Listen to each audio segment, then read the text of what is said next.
Hello everyone and welcome. This is the Silent K, and today we're going to be playing some MekHQ. We'll be picking up the adventures of the Challenger Deep from where we left off. Just a quick recap. We finished two missions last week, as I recall. It was a one-on-one duel, and then we had this 25% mission that we just finished. We did take a couple of prisoners who we have convinced to defect. They'll be joining us at the end of this contract. We had just finished reloading our weaponry, and we were about to start getting into some repairs. We can start with some armor repairs on the archer, I suppose. Well, maybe, yeah, so we've got nothing coming up for at least the next 5 days. Still on the planet of Wing. Still with the same crew of people that we all know and love. Let's see, technicians, pilots, plenty of infantry, and some artillery. We're still stuck with just the 4 mechs that we're using, plus the 2 spares that we've had for a little while now. We've got a spare Archer and a Hermes 2. And I was looking at this Hermes 2, and I want to like it, I really do. The fact that it uses an autocannon 5 on such a small mech kind of grates me a little bit. I feel like there's better ways to use your tonnage when you're that limited, but it is what it is. I do have plans to replace this flamer with a second medium laser, though, to improve our damage output in case we end up needing this mech at any point. That's an alteration that I would like to have done as soon as possible. And it should only take a couple of days, but I do want to knock out the repairs first. On the subject of refitting mechs, I am, shall we say, dissatisfied with the heat-sinking abilities of this Orion. I love the mech, I love its loadout, I think it's very capable. I want to put double heat sinks in it. The problem with that is that that's going to take 6,840 minutes, and I did the math on this earlier. That comes to 14.25 days. And since we don't have anyone that I can rely on to do that on the first try, we can expect that to be doubled, and that would be 29 days. And we cannot spare the Orion for 29 days at this juncture.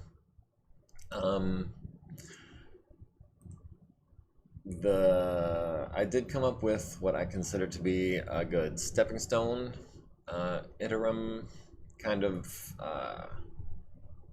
alteration, where we drop the LRM-15 and 1 of its tons of ammo to free up 3 tons for heat sinks. And I feel like 13 heat sinks at the cost of 5 LRMs is that's advantageous, so I'd like to go ahead and do that.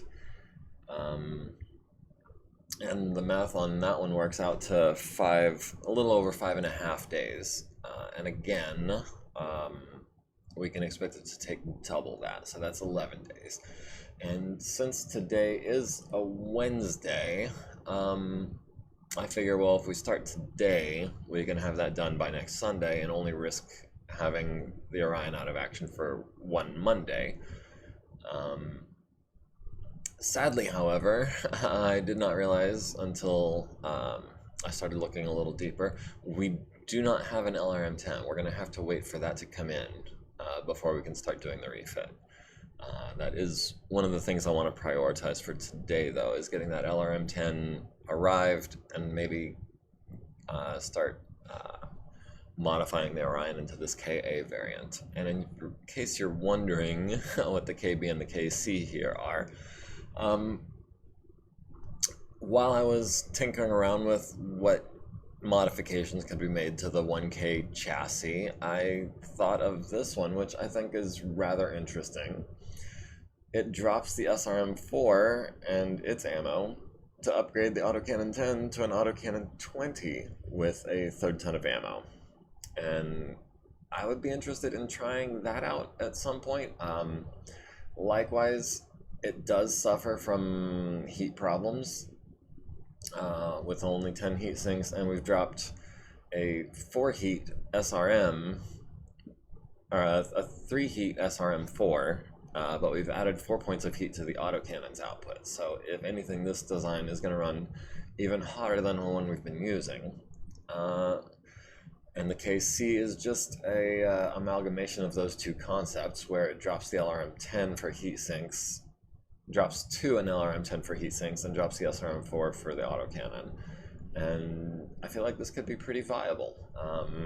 It feels a little undergunned, especially at long range, because you no longer have the extra couple hexes on the autocannon 10 range, and you're working with 2/3 of your LRMs. So fun little design, something I wanted to get on paper, but I don't know if it's really something that I'm going to eventually use or not. And actually, in a similar vein, while I was thinking of what mechs have autocannon 10s and autocannon 20s, because they only weigh within 2 tons of each other, I also, just for kicks, came up with a variant of the Atlas, which trades its autocannon 20 down to an autocannon 10, and it saves 2 tons by doing so, and so I added 2 medium lasers to make up the difference. And I might be able to pull that up for you here.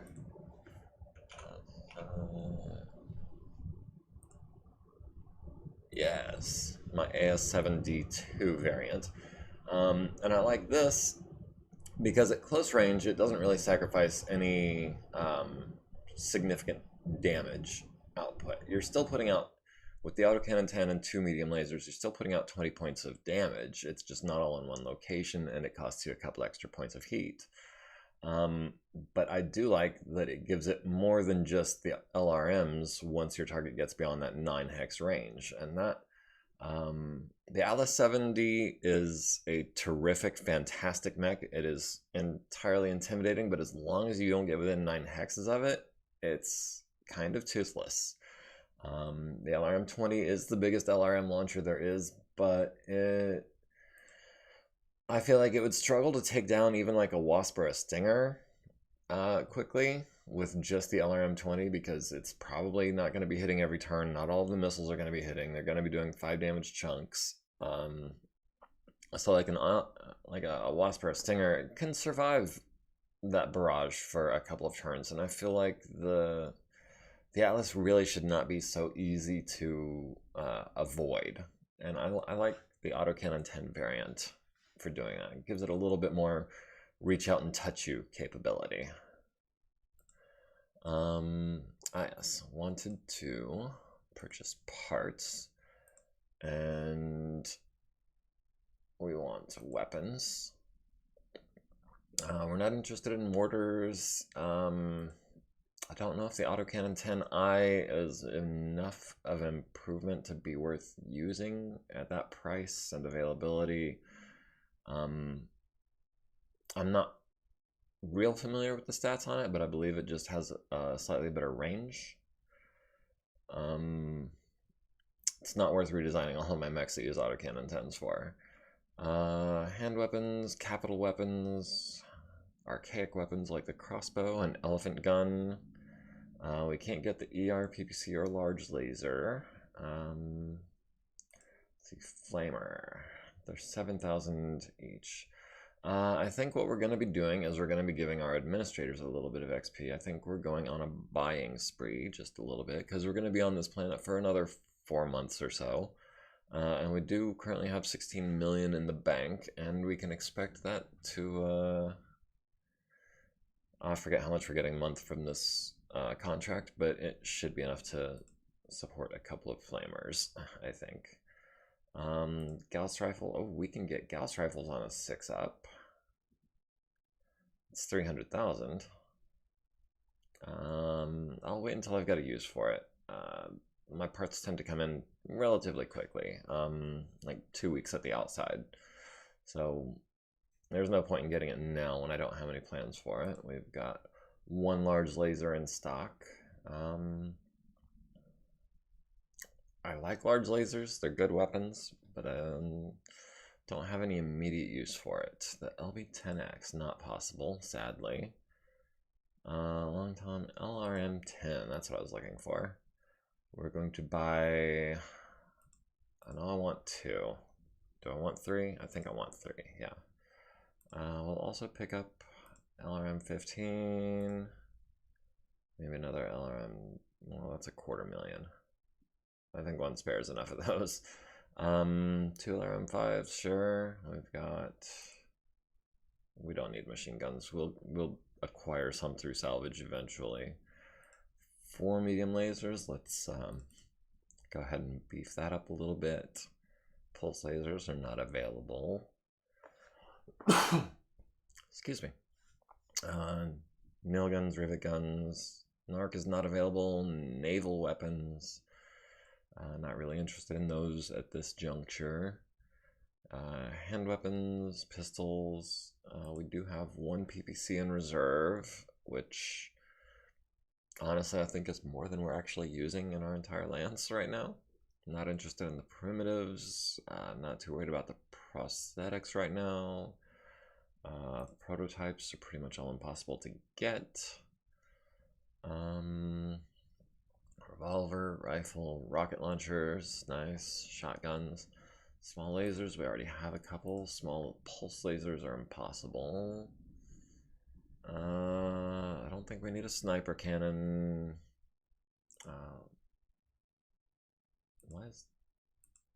Are these not the same weapon?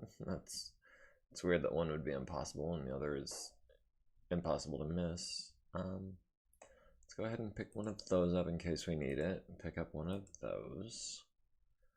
And we already have one of those, but a second one couldn't hurt. 80,000 is not too expensive. Not interested in torpedoes or staves. Streak SRM2 is not possible. Support weapons. Ultra Autocannon 5 is impossible at this junction. So that looks like it for weapons. Actually, how are we for ammo?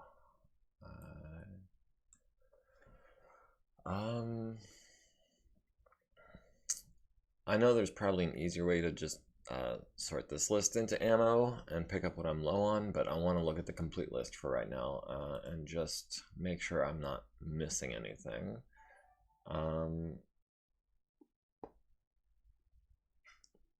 Oh, I have a follower.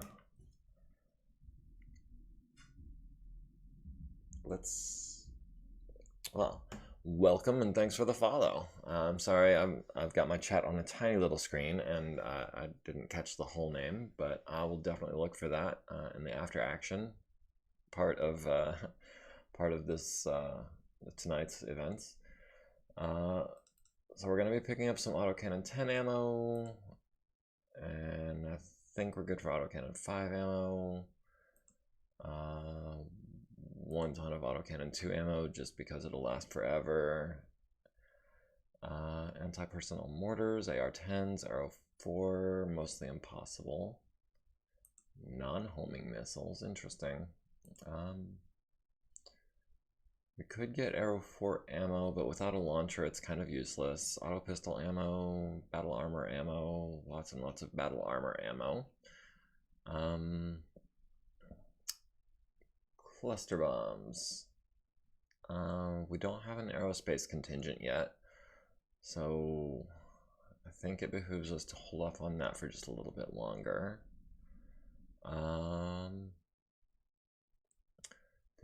Davy Crockett ammo for $500,000 and $1 million C-bills a shot. The Davy Crockett, if you're not familiar, is nuclear warhead.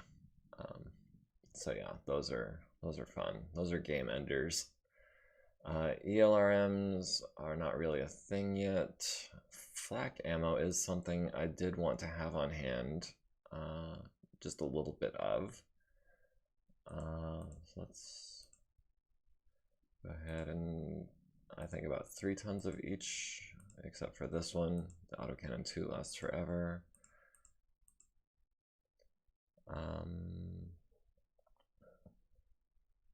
Light autocannon ammo, flare mortars, flechette ammo, fuel air bombs. I've had the bot use those on me to great effect, so I'll definitely be picking some of those up when the time comes. Grenade launcher, gyrojet, gyro slug, heavy. These are all not weapons that we're using. Inferno bombs could be interesting at a later point. LB 10x ammo is possible to get. The AC ammo, not the cluster ammo yet. Part rating level 5, total part availability 5, current campaign availability 4. So I assume that means that when we're off of this contract, we should be able to get some. Let's talk Battletech. That's the name I couldn't read on the screen earlier. Hello and welcome.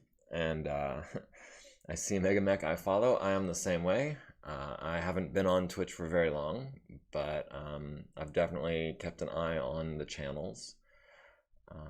If you have any favorites, let me know. Maybe we can like exchange info or something.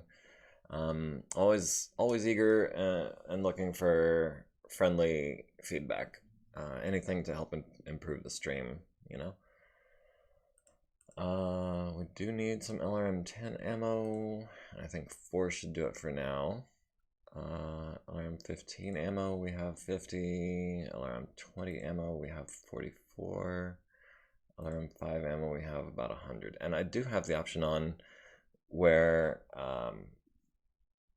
I can exchange ammo between like 5s and 20s, and it just does the math for you.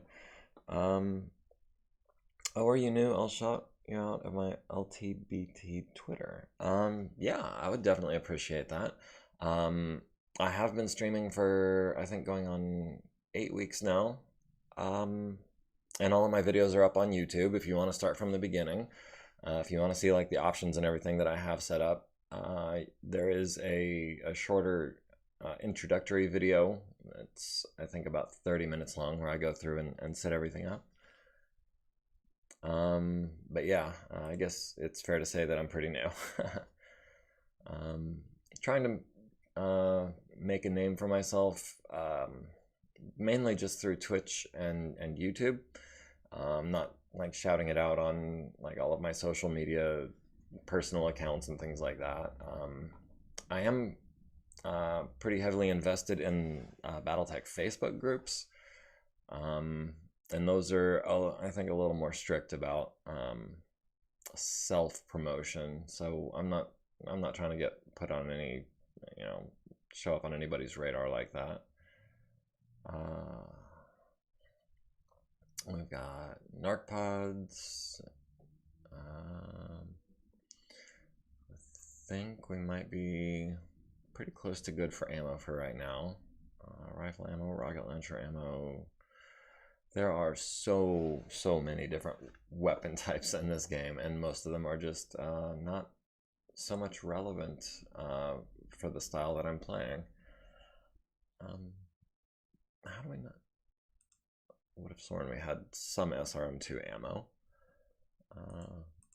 Down to 1 shot of SRM4 ammo. We can go ahead and stock up on a little bit of that. SRM6 ammo, which is the one we use most of. We're pretty good there.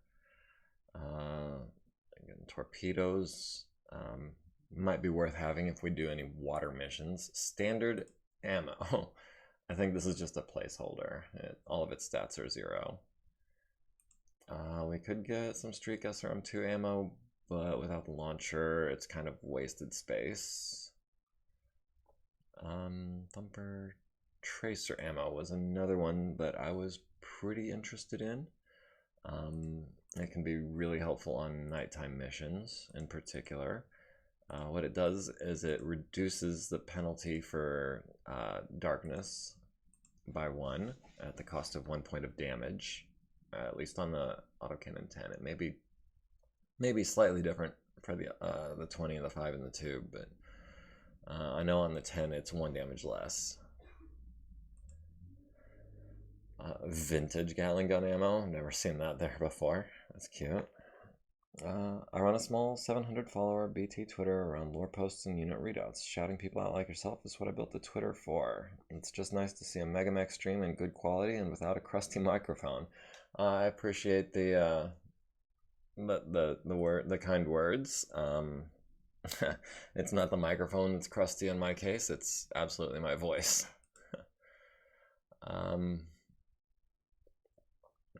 But yeah, definitely interested in being a part of the community. I like sharing designs that I've created, and when the opportunity arises, testing the designs from other people. Always cool. With the lockdown and everything, pretty much all of my BattleTech fix has been coming from against the bot on MekHQ. I haven't really gotten into playing other people. I haven't actually played on the tabletop in quite some time. But yeah, definitely would look forward to that. Sorry, I'm getting distracted from the game. I hope you don't mind. We have repairs to make, and we're going to start with armor. Vintage Gatling ammo. Yeah, that's what I would imagine. Vintage Gatling ammo. That sounds like something from like a museum piece or something.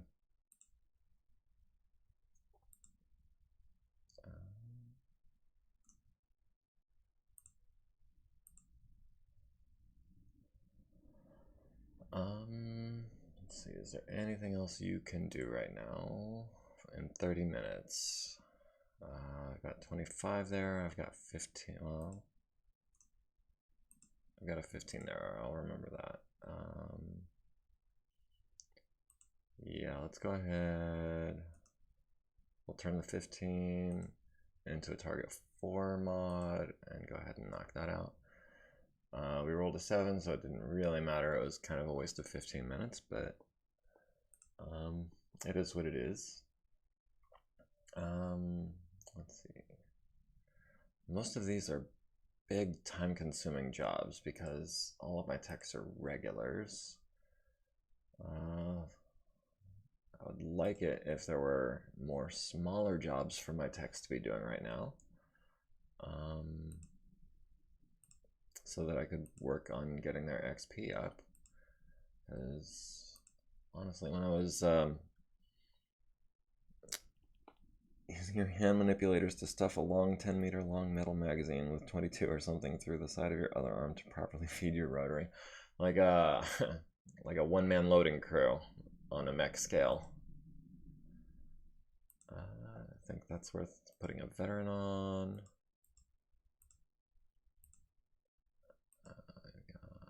Fives. I like 5s. I like 3s, but sadly I don't have the time to waste on 3s. Or do I?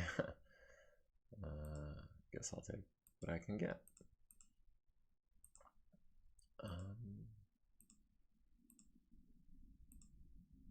Come on, Shasa. Oh, that was a 10-minute job. I should have had her do that. Doesn't matter. Shasa is the one I'm trying to get up to veteran next. 16 XP, that's going to be the quickest.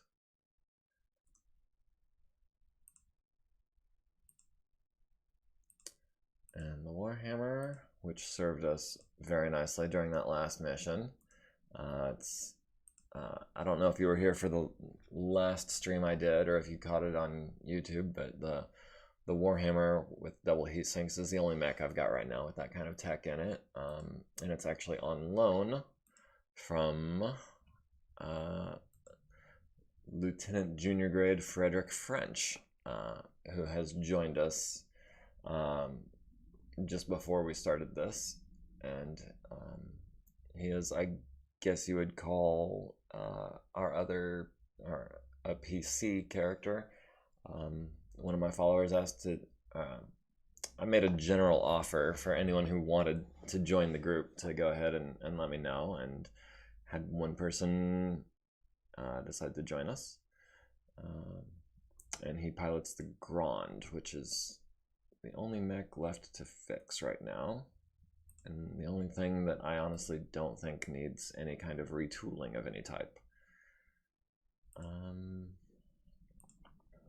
Shasa, let's go ahead and knock these out. Gained an XP, always lovely, always.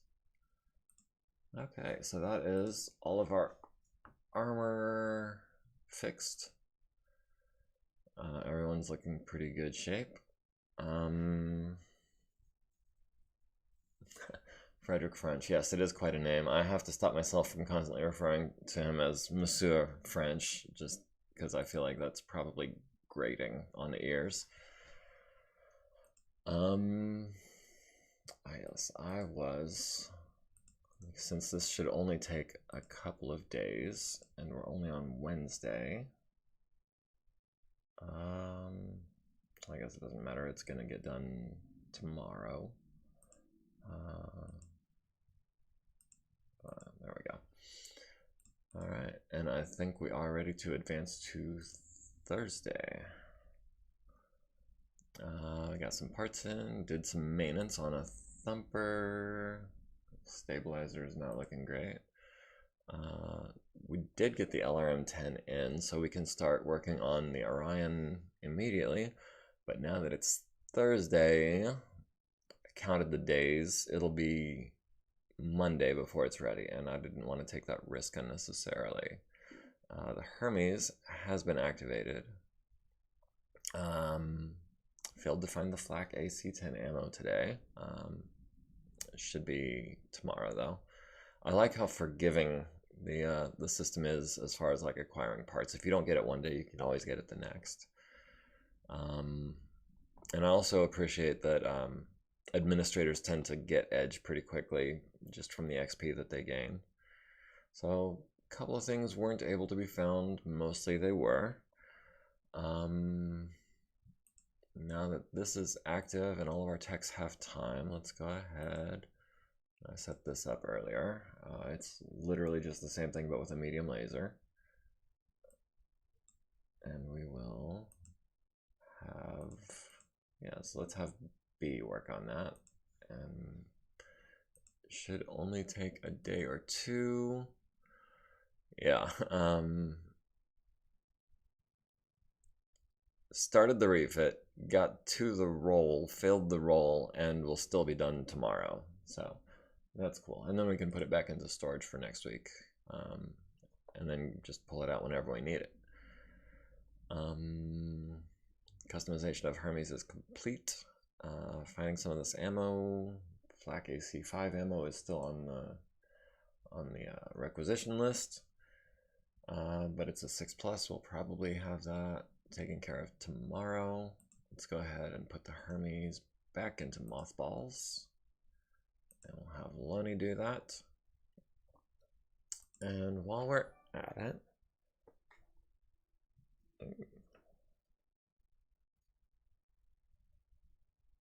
my man 8W30 is now following. Thank you for the follow. I'm glad to have you here. I was saying earlier, the rest of my stuff is up on YouTube if you want to get caught up. Oh my goodness, I'm just blowing up. Parrish Dennis is now following. Am I being pranked? Hello, Parrish. Oh, this is from Let's Talk Battletech. My friends seem to have arrived. My man and Parrish, yes. Well, I do appreciate it. Thanks for the support, you guys. Glad to have you here. We're just playing some against the bot. Just taking it as it comes. We're starting with a pretty small crew. We've got one lance of mechs. We have a pretty heavy lance of field gunners. And we have a little bit of artillery and a quick reaction force with some APCs and some infantry. So that's where we stand. We're just a fledgling mercenary unit trying to make our way in this great big wide world. And kind of on the down low, we are trying to gradually make our way northwards over the course of the next 3 to 4 years. I'd like to be somewhere in this area around the time of 3050. I think it would be real interesting to be there for the clan invasion. I mean, if I can learn more about this game, I'll be happy, because the game itself is foreign for me, except the actual battlefield. The campaign mode is just too big brain for me. That map is reminding me of Oro 4X. I don't know what Oro is, but I know the 4X genre. That's what, explore, expand, something, something. But yeah, this is all established lore from the board game. And yeah, there's literal decades of content, novels, video games, everything. So lots of planets have like a nice long write-up on their history, like you'll see here. It's not like randomly generated or anything like that. Let's see. Stupidly specific game to the point you have to give your ships every little order. I see. I see. I'm here to battle Tex. Suspicious Wizard, welcome to the group. We're just continuing onward at the mercy of RNGs. I think... how many techs do I have available right now? I've got 5 regular mechs and a veteran. I think it might be time to start putting some double heat sinks in this archer that I have here. And we are... That's my custom Mark III modification, is just literally just a double heatsink swap for the original, aside from moving the medium lasers from the rear to the front. And that should be done, I had notes here, that should be done in about 26 days. So as long as we don't need our backup mech in the next 26 days, we should be fine. I keep telling myself this. So we've got maintenance on APC. 2 bad, 1 good. Trending downward. And the other APC is trending even more sharply downward.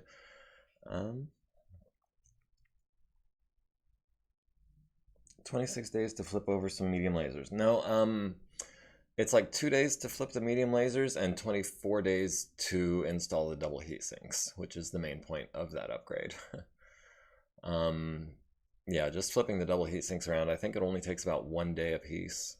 Or maybe it's 2 days a piece or something like that, but it's really not much of an investment. Yeah, 5,000 minutes left on that, so that's a little over 10 days before the roll, and it's like a 14 up roll, so it's gonna fail. We've got the flak autocannon ammo on the way. Continuing on to Sunday, which, again, the first of the month always sneaks up on me. We have a unit market. We have an Alice 7D that we could actually afford if we wanted to. It's about half of the money that we have. But that would be a hugely powerful anchor for an assault or command lance if we wanted it, and it is 10% off. It's normally 9.6 million. We're getting it for 8.6 today, and today only, down at Discount Dan's.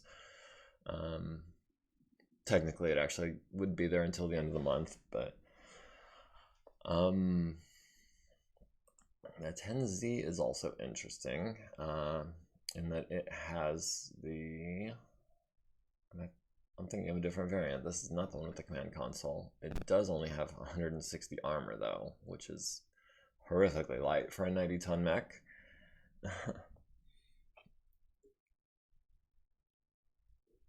Alright. Alright, Mr. Man, 8W30. Gonna leave for a sec to eat a sandwich. Uh, well, we'll be here when you get back. I'll be on until about 8 tonight, depending. Cyclops never did too well for me. Made the Zeus work as a discount. Awesome, though. What, with 2 PPCs, or...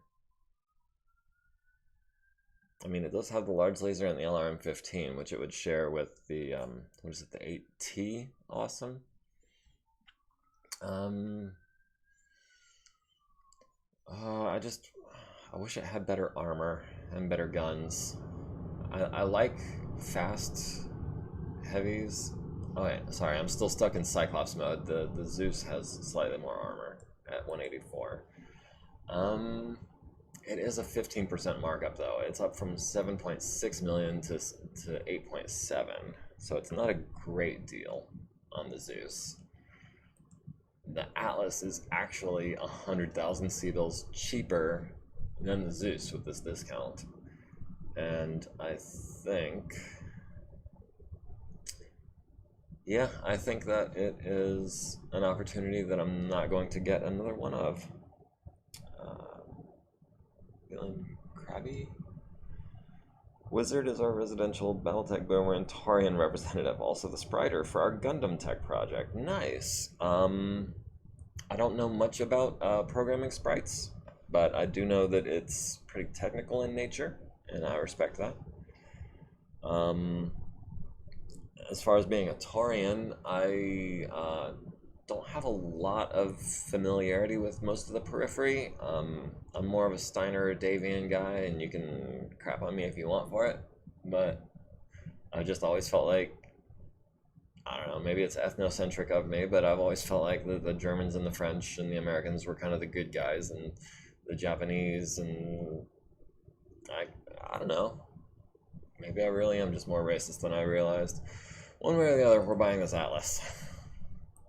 It just about wipes us out, but, oh man, I want to put that into action right away. I really do. We could... Captain Murdoch has the energy gunnery specialization, and it has... oh, we have a Mackie? We have a Mackie. We have 200 tonners just out of the blue. Enemy morale is now high. Civilian mech, Mackie 5S has been added. Hippity hoppity, yes. I watched the Text Talks videos. I've heard that quote before. I love it. I love it. Mostly privates gaining XP. Parts arrived. Archer refit in progress. We made 6 million C-bills, which we immediately spent, and then some. But our hangar is suddenly looking much more respectable. Transport bay. Sadly, we don't have anyone that can maintain them for crap.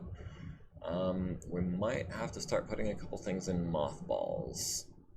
And the Mackie is still the primitive variant, which pretty undergunned. Yeah, a Mackie. Friggin' just randomly generated monthly event. Here's a Mackie. I'm like, okay. It's gonna take literally forever to 5S, what it would be 6S, also primitive. Yeah, these are all in the neighborhood of 30 to 40,000 minutes, which is literally months of game time to do the refit. It could be worth it eventually, because we'd be picking up like 90 points of armor, 15 points worth of autocannon, an extra large laser. So this one here is a rather respectable mech in its own right. This one, I think I'm gonna have to sideline it until we can do some work on it, and that is a lot of work. I don't think we have the text right now. It's weird. A lot of the lore seems to portray the Concordat as unusually competent, other than being slightly lower tech due to being in the periphery. I mean, I've heard stuff about the periphery, but mostly it's just the meanwhile in the periphery meme, which is, you know, not specific to any one particular faction. The one faction I guess I'm most familiar with from the periphery would be the Canopian Concordat. This man cruising the galaxy with a mech, maybe 20 of exist total right now. Yeah, I'm flabbergasted that we picked up a Mackie like on the cusp of the clan invasion. That is, it's a museum piece. But for right now, I don't want to use it more than the Warhammer. I don't want to use it more than the Orion. I don't want to use it more than the Rifleman or the Archer. So, it's going to be put into the back line temporarily. I would love to outfit that thing with some more modern tech. The Magistracy of Canopus. Nuke them whenever possible. Nukes were outlawed by the Ares Convention, and I will abide by that. Oh yeah, so we also had an atlas that we needed to assign. That is going to be Captain Murdoch is going to be piloting the atlas.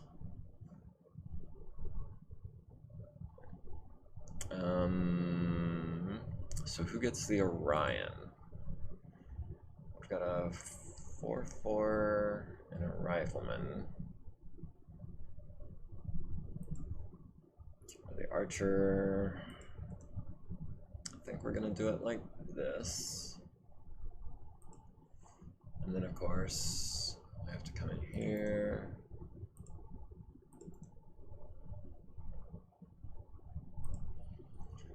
And that puts us at 315 tons, which is pretty light for an assault lance.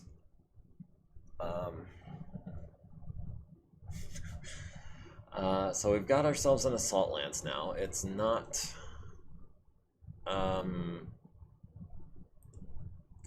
heaviest assault lance, which might put us into a difficulty bracket I'm not prepared for, but we'll see how this goes. We do have 3 heavies and an assault, so we'll find out tomorrow if we have any missions. Anything else I'm forgetting before I advance to Monday? We've got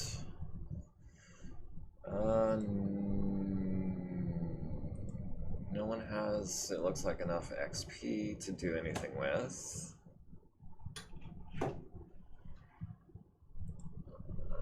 So do we get a mission? We got a personnel update. We have a mission for tomorrow. We have a veteran mechanic. I need a quick refresher. Mechanics, we have, yeah, we could definitely take on another veteran mechanic. That would be nice. A lance of scout mechs to assist. Sadly, the only mechs that we have right now are these 8, and none of them are lights. The closest thing we have is this Hermes at 40 tons, technically a medium. Everything else, we've got heavy, assault. So yeah, no light mechs. I was consciously avoiding light mechs early on because they're kind of hard to keep on the field because they keep losing arms and legs. You kind of have to rotate them out. Means more burnout druggies and people wearing refrigerators on their heads. Are you talking about the portrait packs? I love the portrait packs that came out in this version of MekHQ. I think they're a huge improvement from the old ones. They're much more clear. I understand actually that they were generated by an AI and then transposed and copied and set for download, but I like them. They might not fit your view of the universe, but I mean, it still comes with the old. Like if I wanted to, I could change portrait, and we would have, I think, around here somewhere. Yes, we've got all of the all of the portrait packs from the previous version in here too. Are these the portrait packs you're looking for? This Val Kilmer from Top Gun kind of picture. Snake Dance 80s Nero helm. I think I know the one you're talking about. To be fair, these portraits were taken when they were, you know, not in the cockpit. So there's that. Maintenance on the Long Tom, because techs parts have arrived. Working on the Archer, mothballed the Mackie, and our new tech. So let's check out this mission that will be on the morrow. This is our Lance plus a decent pilot and a Stinger versus a Firestarter, a Wyvern, a Hetzer, a Vedette, a Locust, a Wolverine, a Griffin, and a Trebuchet. And most of these pilots are actually on the pretty decent side. And then they also have reinforcements in the form of a couple tanks and a couple lighter mechs. Woods, Wooded Medium, Moonless Night.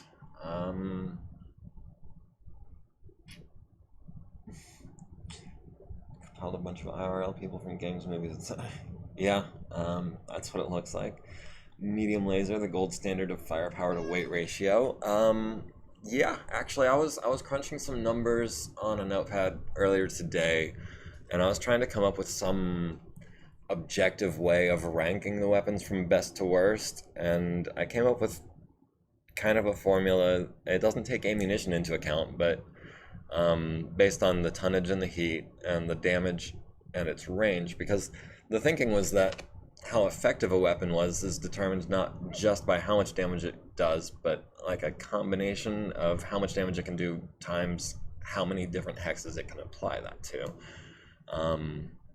But yeah, according to the numbers that I crunched, the only weapon that outperforms the medium laser is a machine gun, and that's because I didn't include ammunition costs in the formula. But the machine gun, you know, is kind of a freak of numbers, and that it only weighs half a ton and it doesn't generate heat, so it's effectively got a 2-to-1 ratio of damage to weight, or a 4-to-1, I guess. Stand PPC, big PPC, yes. The 8 ml Hunchback is a terror if it can get close enough. Oh, the 8 medium laser. I was like, the 8 ml. I know the what is it, the 4P and the 4G, and but yeah, the oh, which one is that? I have to know. That was HBK. That was the 4P. Yes, the 4P, which keeps the medium lasers in the left and right arm and just adds 6 medium lasers to the right torso where the autocannon goes. Yes, this thing is beastly.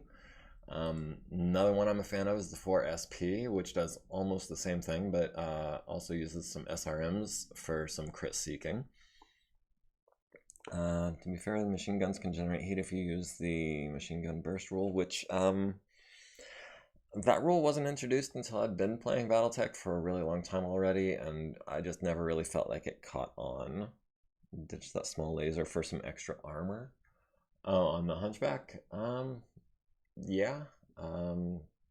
It really only has room for a couple more points of armor on the legs. I don't know. I have respect for small lasers. I had mentioned I made a formula to rank the weapons. The small laser actually does really well. Oh wait, no. I'm getting that confused. I'm looking at the list right now.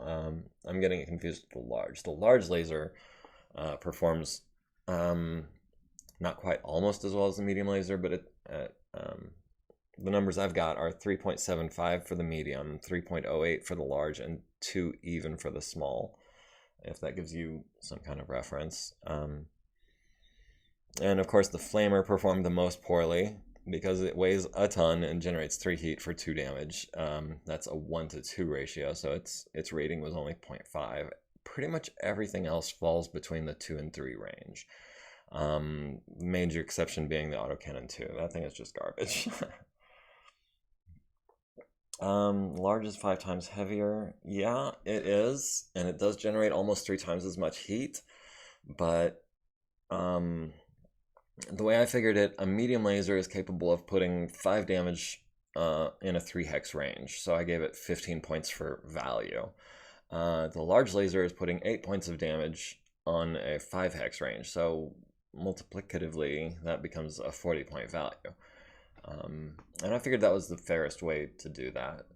And I just realized that it's been some time since I actually was playing the game that y'all are here to watch me play. So let me step down off of my soapbox and we can get into this 25% mission.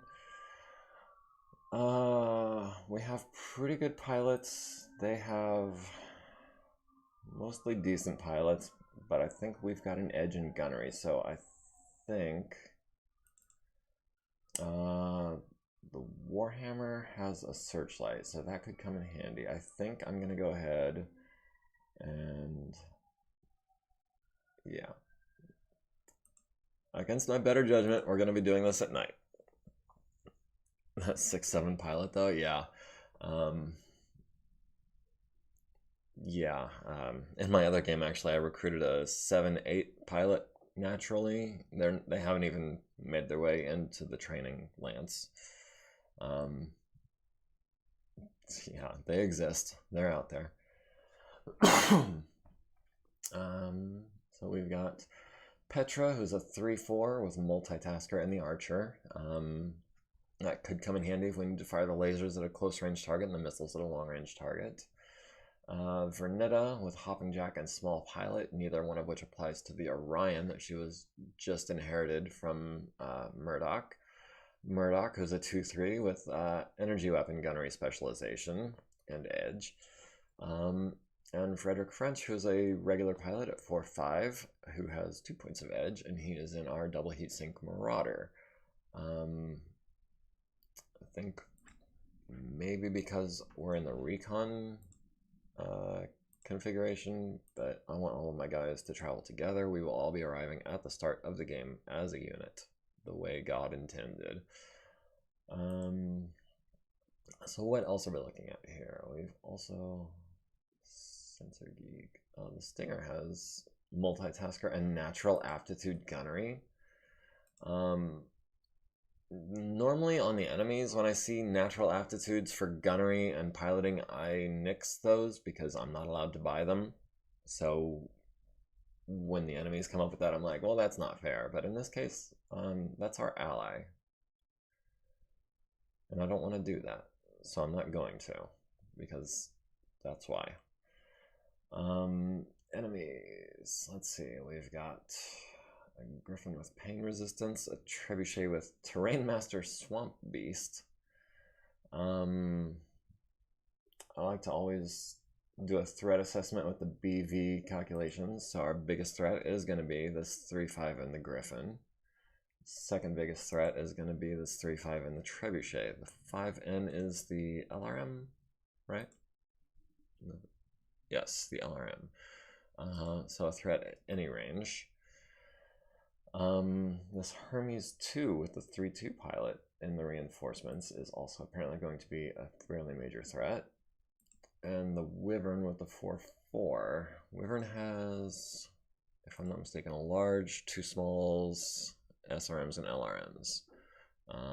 Not quite enough heat sinks to use them all, but enough to use most of them. Let's see, looking at the map, where it's going to be pretty big open map with a fair amount of woods and a fair amount of water.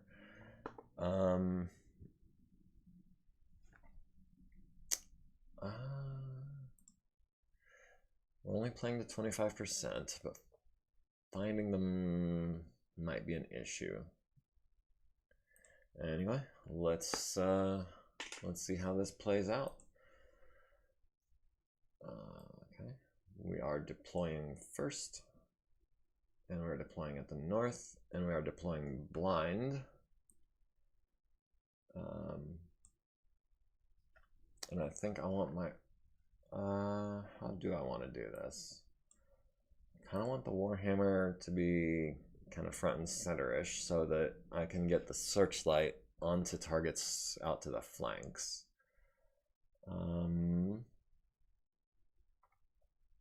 Stinger is going to be useful in a reconnaissance role.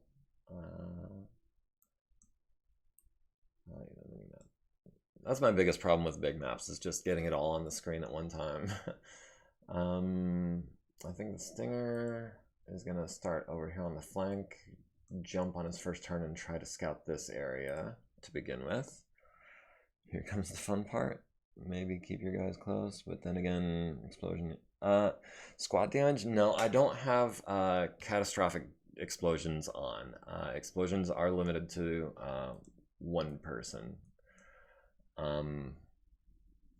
But I am playing double blind, so trying to find the enemies could be really tedious if we're all clumped up and we just take too long to wander into their area.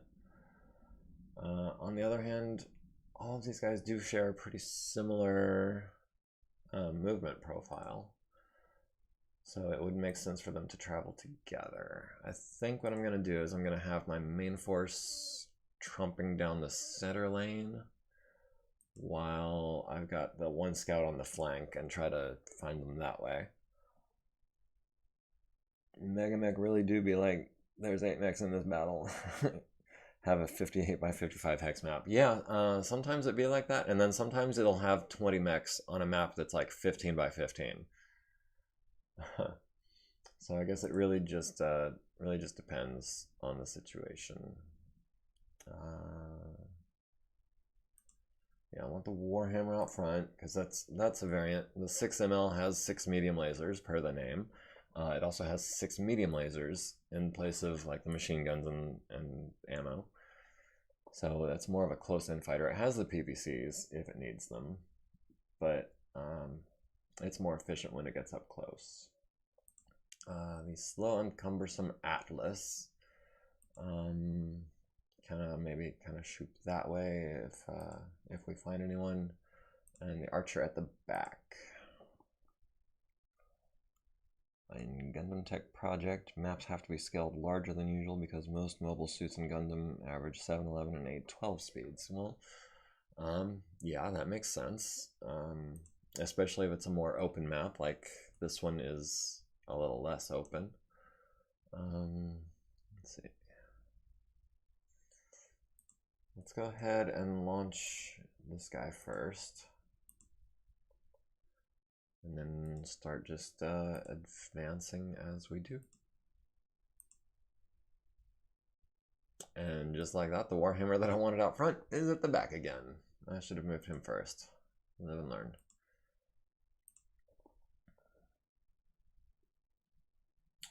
No one has any targets yet, and I think against my better judgment, I know it's going to cost me at some point.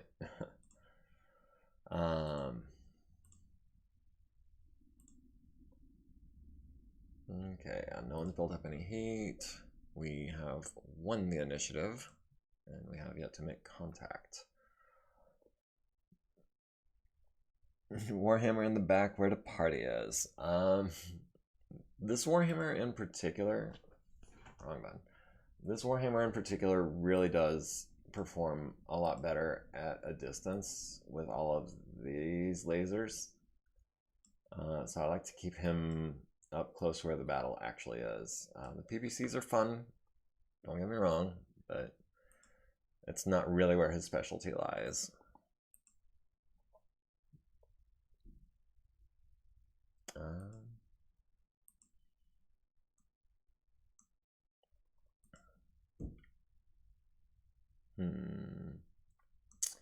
I think, yeah, we'll scoot down here and come through this patch of trees where it's thin. Try to move into that area. I have heard that the Princess bot does not do very well on double blind, especially on large maps when they don't have an inkling of where you are. They just tend to mill about and wait for you, which I mean, on a smaller map is perfectly acceptable because you're going to be in sensor range of something before too long. But on a map like this, I could see it starting to be a problem. No one's building up any heat yet. Just drop the mechs directly onto one another. There is a move for that. It's called Death from Above. It's usually pretty risky and not often worth it. But as a last-ditch effort, I have seen them work to great effect.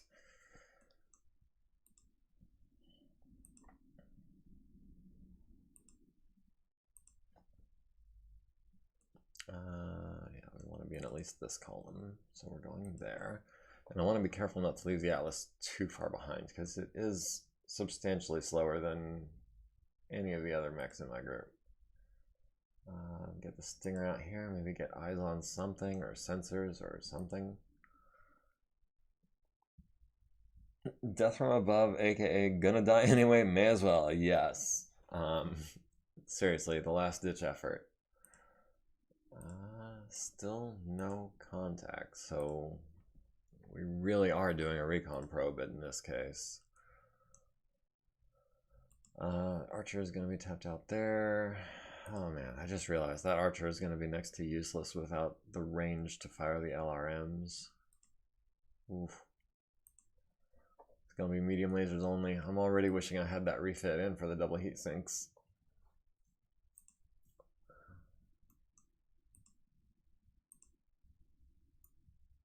Oh, there they are. I see. I wonder if any of them have spotted us. Yeah, let's go ahead and keep this up. Maybe even do that.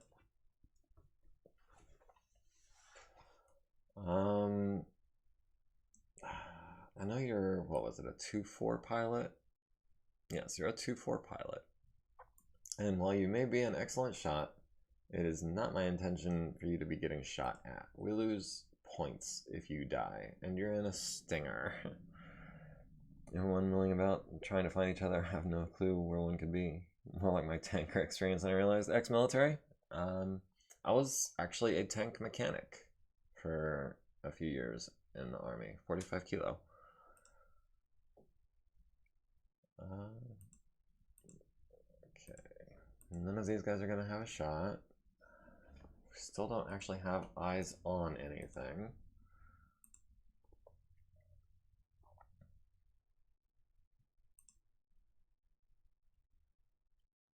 We have won the initiative, which means they must move first, and it appears I saw this guy move. Doesn't look like he's trying very hard to get any closer.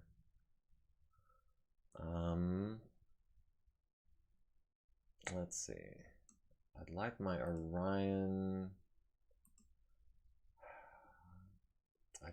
There isn't enough visibility for long-range weapon fire. We're gonna have to close in. That's really all there is to it.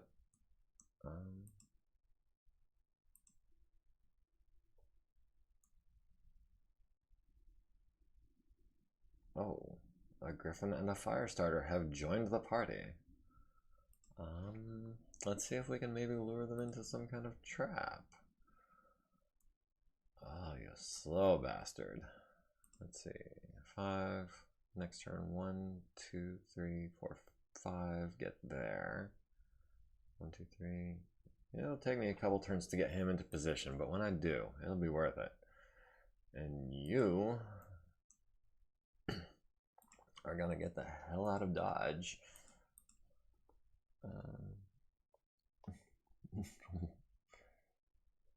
Ukrainian 93rd Mechanized, 2014 to 2019. Oh. Yeah, American 1st Cav, 99 to 02.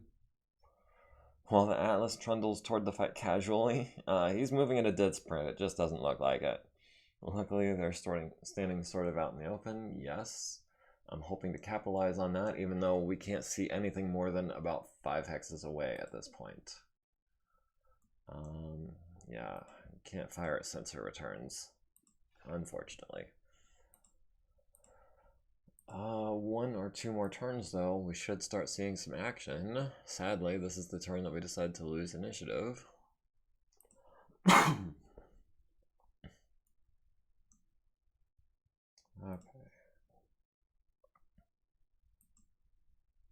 Oh, there's a bunch of them down here. Well, I guess 8. I knew I was expecting that. But, let's see if we can get these guys to come in a little closer. This is the archer. Let's see. Let's move the warhammer. Oh. Sabertooth14 is now following. Welcome to the party. Glad to have you. Hope you enjoy your stay.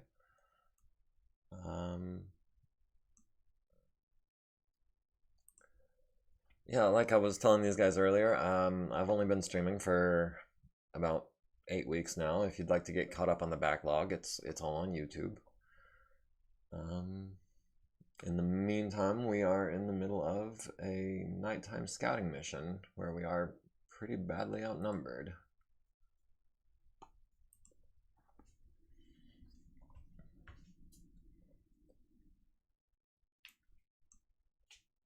No, we have eyes on a griffin and a fire starter.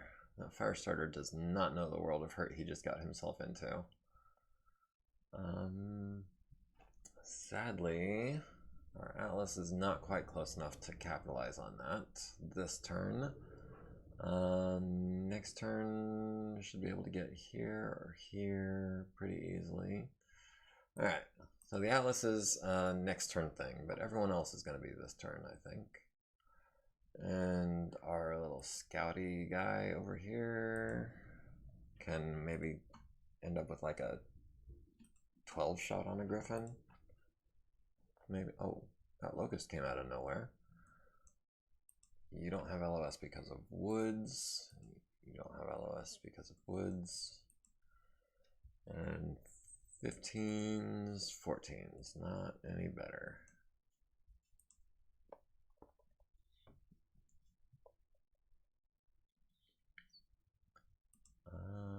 13s. Oh man. That moonless night is making it impossible to hit this locust. I'm not. And it doesn't look like I'm going to have any better targets.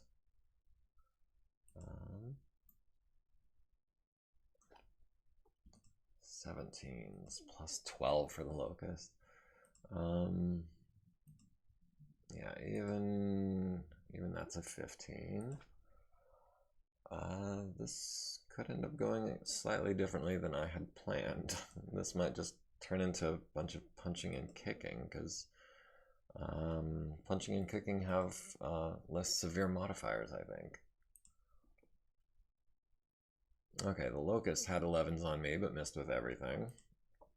Predictably. I find it funny these 15-meter tall mechs cannot see each other from more than 200 meters away. Well, it is technically a moonless night, so I don't know. Maybe they're all looking at the ground, watching where they're going. There are actually the basic rules would actually have a huge effect on my ability to move as well, because the mechs would be like carefully picking their way through the terrain. But I elected to turn that off just because I didn't want to spend 50 turns trying to get across the map. We can kick him on a 9. We would fall over if we failed a 4. I think it's worth it. Just, yeah. If we had connected, that locust would have been down for the count. He would have lost a leg, for sure.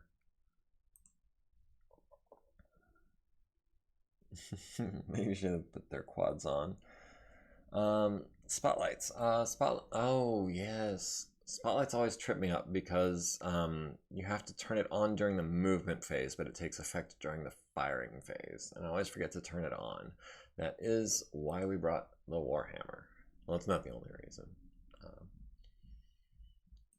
Alright, let's try to keep everyone at a walk or below, because I need to keep those modifiers down.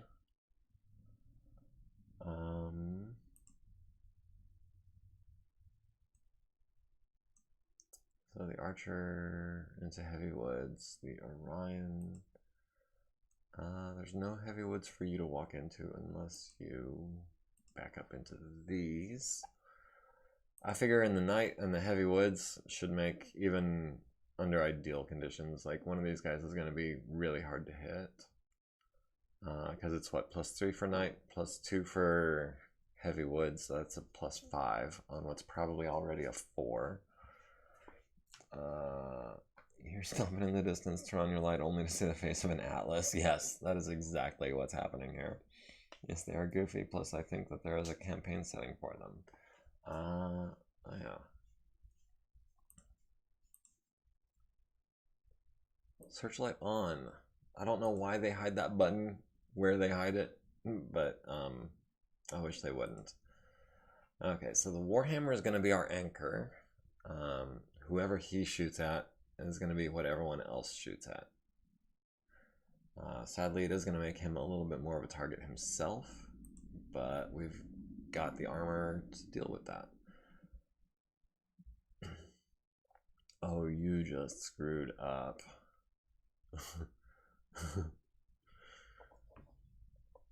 Atlas is just literally going to stand there and just annihilate him. Is there anywhere this guy can do some good? Mercury has 120 armor. Stinger has 9 damage output. I think we're gonna try to get into somebody's back. Oh, it's a tank. And we're not in its back. So first things first.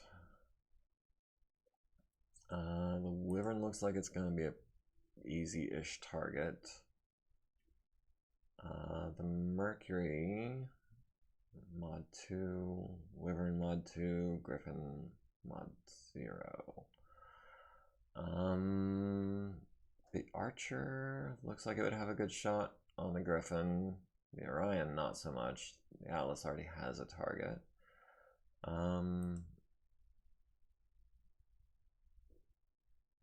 Yeah, we can go ahead and try that. I know this sounds weird, but why do your hexes look so smooth? To answer that question, there are a couple of options here in client settings. Like showing the little damage bars next to, you know, where they show up. Things like that. Let's see, where is it? It's under graphics. Which one? I've got shadows on for terrain, for elevation and buildings. Incline highlighting makes the elevation a little easier to read. I'm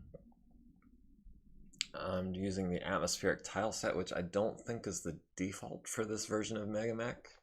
I think I was actually looking for the default version of the or the default setting for the old version of MekHQ, which I liked, and I was looking for that, and I found this one, and this is what I've been using ever since. Also, how far you're zoomed in or out has an effect on like what the hexes look like. So I'm not sure what you're used to, but that's where the options are to mess around with it yourself. Spotlights are weird because they're rarely used. Normally I just level up Lance Commander's tactics, then you can just roll drop conditions. I do have a point of tactics on this commander, and I seriously considered re-rolling the nighttime condition. And actually I also play with a house rule where instead of absolutely re-rolling a condition, you can just shift it one at the cost of one of your re-rolls. So in this case, it would have been within my rules to turn it from a full moon night, or the +3 mod 1 to a +2 mod 1. +1 is dusk and dawn, +2 is, I think, full moon night, and +3 is moonless night. So I would have been, or if I wanted to go the other direction, I could have gone to +4 and been pitch black. But I thought it was a better idea to just let it ride and rely on the searchlight and my better pilots. And yeah, once you select your first target with a searchlight weapon or a searchlight equipped mech, you can see the 2-hit number changes from 12 to 9, which is definitely a shot worth taking, and even some 11s, but not enough to build up any heat really. But yeah, I think this Griffin just became target number 1. Wait, that was 7s and 8s. Yeah, I think I'd rather do the missiles twice than a pair of 8s on the lasers. There we go. Orion, you barely have a shot on the Mercury, but it doesn't look like you have a shot on literally anything else. So we'll take what we can. If we're lucky, we'll land something good. Laser or missiles? I think right now I want the extra punch. Assuming it connects, which is far from given. I feel dumb for never noticing graphic options. I would not feel dumb about missing any of the options in this game. There are so many thousands of checkboxes to choose from before you even get into the graphics. Just the tabletop rules have so many optional rules and alternate rules and variants and everything that on the good chance to hit for minimum LRM. At a range of 6 hexes, you're only 1 within the minimum range, so the modifier is only +1.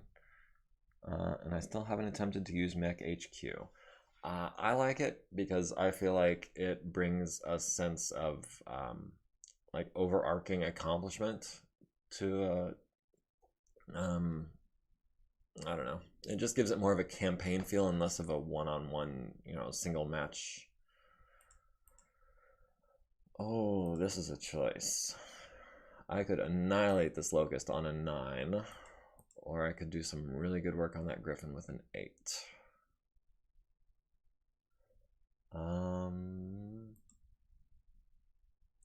It's a 25% chance. We'll take it. Maybe we'll hit with something. Maybe we'll land a kick.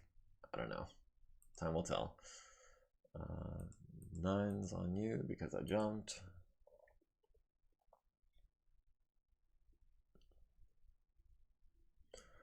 Locust lands 2 shots on the Atlas to the left leg and the left arm for 5 and 2 respectively. The Mercury firing at the Orion lands at 10. That's a medium laser to the left arm, which we tank pretty easily. The Warhammer firing at the Griffin lands one of his PPCs, doing some real good work on that right arm, but then none of the mediums. The Archer lands 16 missiles on the Griffin, critting out his right shoulder, which is his PPC arm, if I'm not mistaken, landing a head hit for a first consciousness check, and some extra damage to the left side, so nice. Firestarter misses the Atlas with everything except a Flamer. The Wyvern missing with everything, and the Orion landing an autocannon 10 on the Hermes' right leg, leaving 4 armor behind, and accidentally starting a fire in his axe. This will also have an effect on illumination. And after a couple of turns, the smoke will also start to become a hindrance. So this is going to get interesting. The Griffin firing at the illuminated Warhammer does land hit to the right torso, which has a chance to destroy the searchlight, but doesn't. The Atlas lands a couple of medium lasers on the Locust, but they're both glancing blows to the left leg, so no real effect there. And then 3 SRMs to the right torso, right arm, left torso. So not quite what I was hoping for. I was hoping for utter annihilation. Trebuchet firing at, again, the illuminated Warhammer, hitting with 5 LRMs to the left leg, leaving us with 23.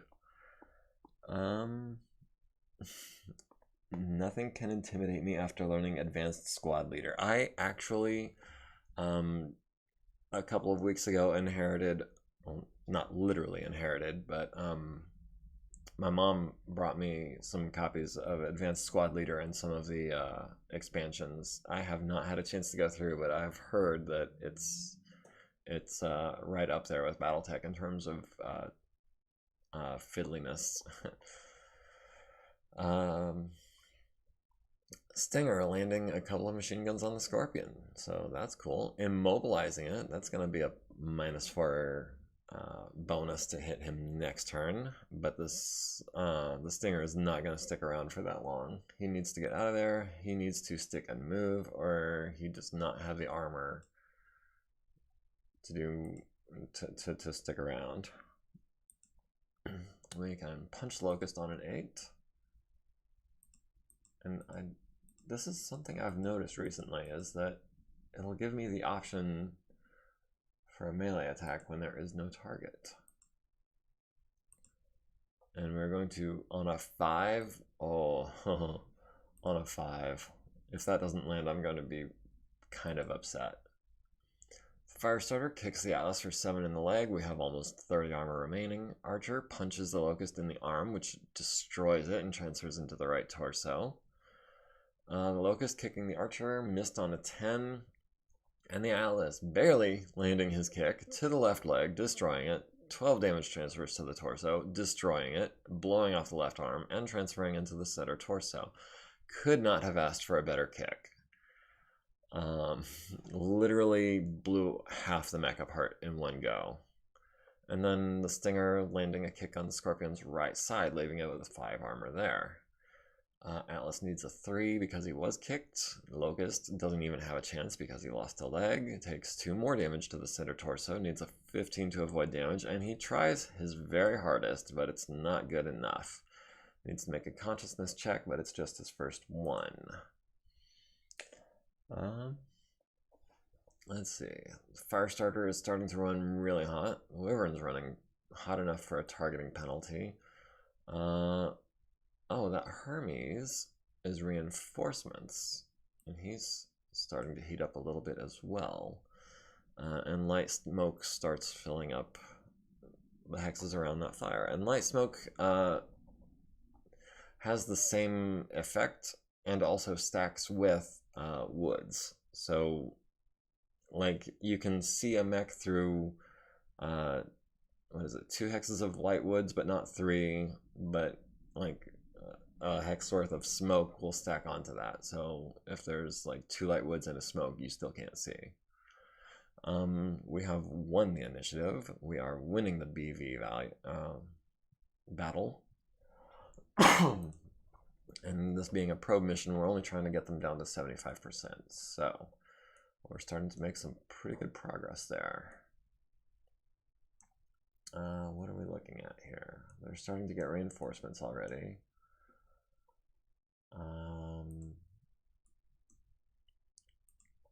Warhammer front and center? Yeah, your armor can take it, especially in the heavy woods. Probably I'll be almost torn in half to have a 100-ton foot smashed into my lanky 20-ton chest. Yeah. Well, technically it didn't smash into his chest. It started at his foot and worked its way up. Archer getting in here for some of that good illumination. Oh, enemy Stinger trying to get in behind us. I didn't really want to run the Atlas this turn, but I just can't resist. Or can I? That Wolverine is making himself a target too. But I don't see any good cover with a clear shot on him within short range. So it's going to be the Stinger. We're going to try that autocannon 20 again. Oh, they're just trying to stack up on that Warhammer.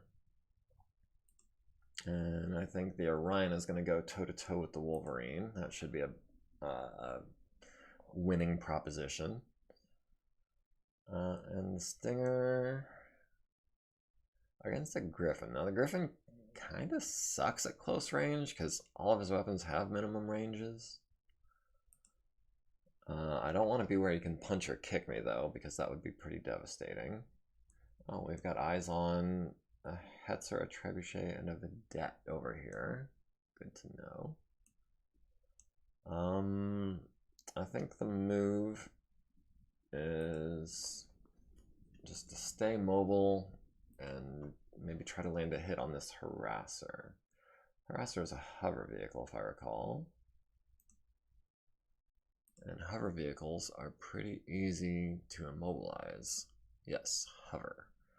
If we can land one lucky hit on him, we can take him out of the fight for good. Yes. Locust ejects. That's cool. We'll just remember that goes to the Atlas.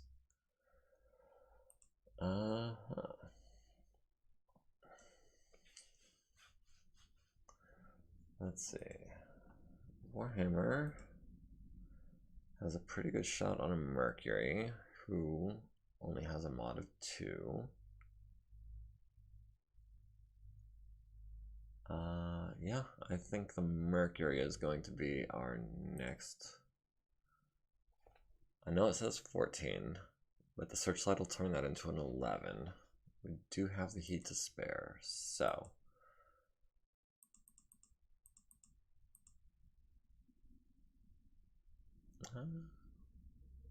Yeah, I'll hold off on the smalls on an 11. If it was like a 9 or a 10, I might build up a couple heat for that, but I'm not going to do that. Some lasers there.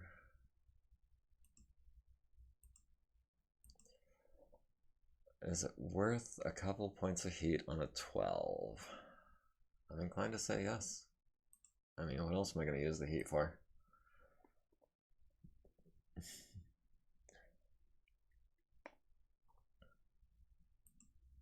Now you got a shot on the Wolverine, but you have a better shot on the Firestarter. We can kick the Wolverine later, but for now, let's try and do some work there. Well, hold on. Contrary-wise, we've got 7s on the Mercury. Yeah, all day. 7 over a 9, that's a huge difference. Yeah, you don't even have a shot on that Stinger that you came over here to do.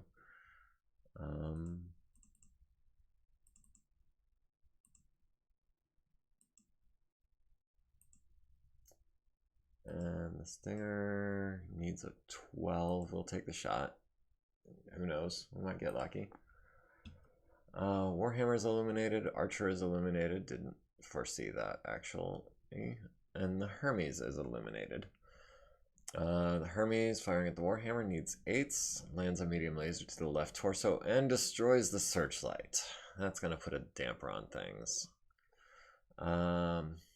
Missing with everything else. Wolverine, firing on the Archer, needs 8s and 9s. Lands 3 SRMs. 2 of which go to the right leg and 2 points to the center torso.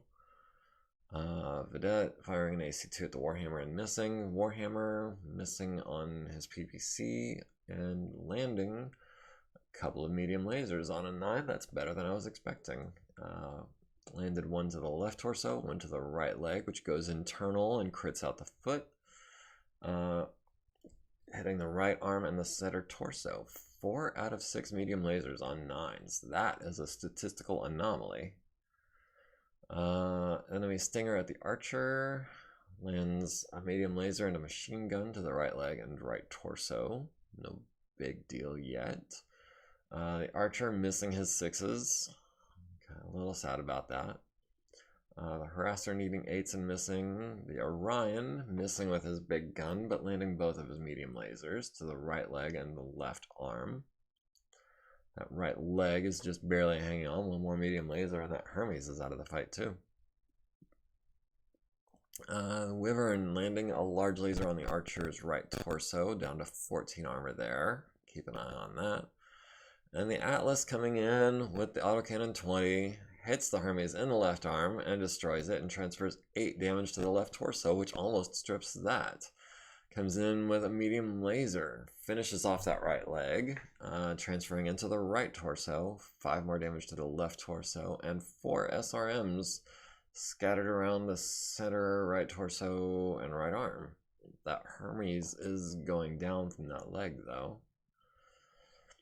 Trebuchet missed with the medium laser, lands 9 missiles on the Archer, 5 to the right torso, 4 to the left.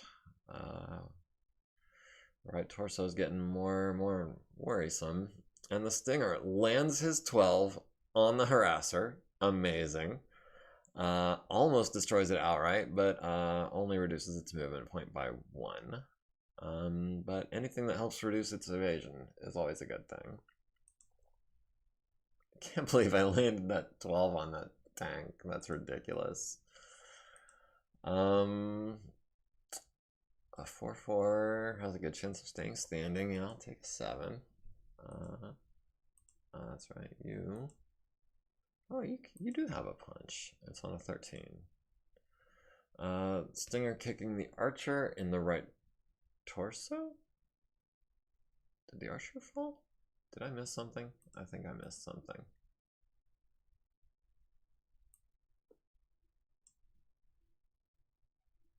Yeah, I did. I saw the stinger and I was like, oh, that was the last guy that shot. I forgot. There's stuff after that. The archer took 20 damage, falls, hits his center torso and right arm, barely avoids seatbelt damage. The Hermes takes 4 to the right torso and needs a 3 to stay conscious. And then the stinger kicks the archer in the right torso for another 4, leaving me with 5. That archer just likes to get beaten up, doesn't he? The Firestarter needs a 10 to kick the Orion and fails. The Orion kicks the Wolverine. Needed a 7, got an 8. 15 damage to the right leg, leaving 1 armor and 1 armor only. The Wolverine misses his punch at the Orion. The Warhammer misses his 13 on the Stinger. Firestarter almost goes down. Needs a 5, gets a 5. The Wolverine needs an 8, gets a 6. Goes down, takes 5 to the center torso and 1 to the left arm. And he fails his seatbelt check. And barely makes his consciousness check. So heat levels. Archer's getting a little warm. Firestarter actually cooled off significantly this turn. Wyvern cooling off a little bit as well. And the Hermes 2 building up some significant heat. That's going to slow him down next turn. We rolled off for initiative and we lost the roll off, sadly. But we have only lost 3.6% of our forces versus 8% of theirs, plus, most of their reinforcements. I say most. That's an exaggeration. Archer.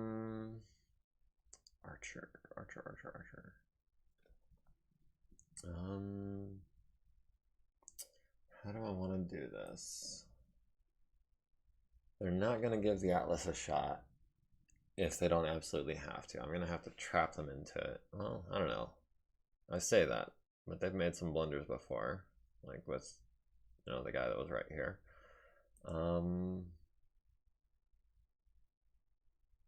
Yeah, let's come over here into some heavy woods, where we got a nice clear field of fire out in front of us. The archer, I think I want to use careful.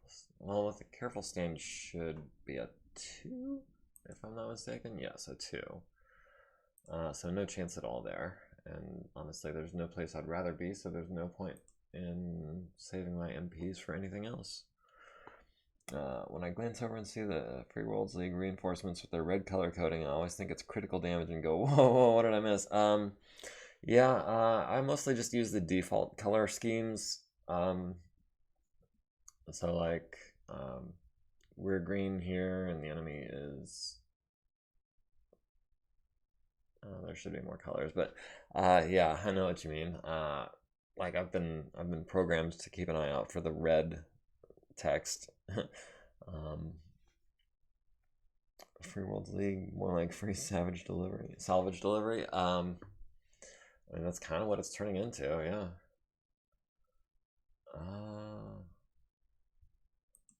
Let's go ahead and keep our modifiers low. I like being camped out here in the woods. Wolverine is prone, not a great pilot. Is there a chance you'll stay there if I just wait for you to get up? I mean,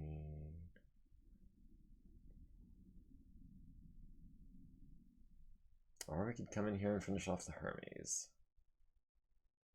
I mean, I feel like someone's gonna get around to that sooner or later.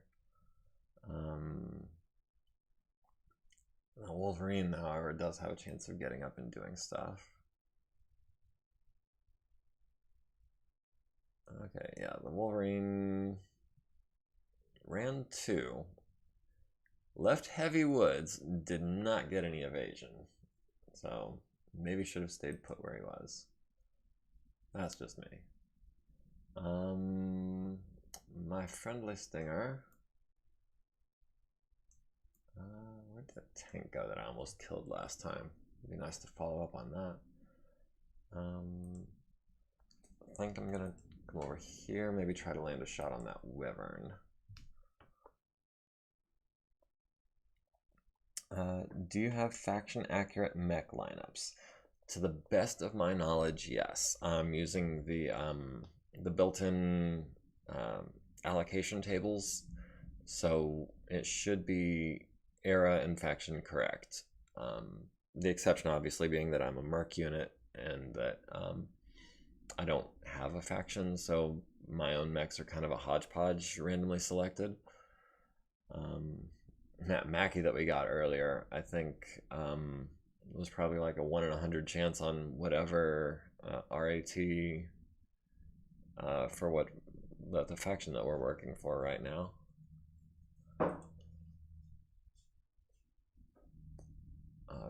Totally spaced and did not actually read that report. Archer stands up on a 2. We knew that. Wolverine needs an 8. Fails. Takes damage to the arm and the leg. Fails to avoid damage. Needs a 5 to stay conscious. And then he gets up. So this guy is going to be susceptible to head hits now. Next time he gets hit in the head, he'll need a 7 or better.